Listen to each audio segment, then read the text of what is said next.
লক্ষ্মীপুরে গত কয়েক বছরের তুলনায় এবার সুপারির বাম্পার ফলন হয়েছে।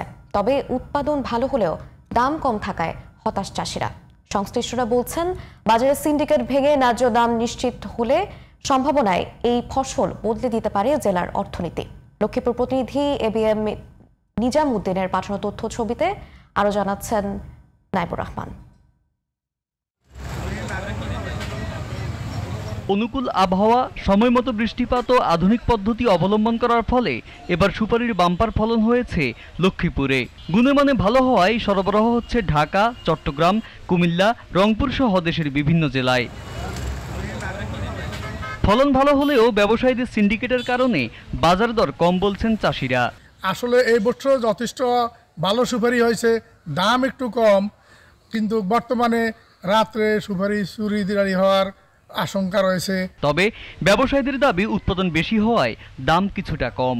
সিডেন থেকে আইছি সুপারি কেনার জন্য।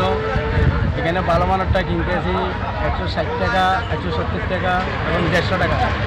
আর যেটা নিগম এটা কিনতেছি 105 টাকা, 10 টাকা, 120 টাকা। প্রত্যেক কিছু থেকে এবারকার সুপারি আরো সস্তা বেশি, মানে আমদামি আছিল, এবারকার সস্তা বেশি, দাম কম। চলতি মৌসুমে সুপারি থেকে 700 কোটি টাকার বেশি আয় হবে বলে আশা কৃষি সম্প্রসারণ অধিদপ্তরের। উৎপাদন লক্ষ্যমাত্রা প্রায় 40,000 মেট্রিক টন।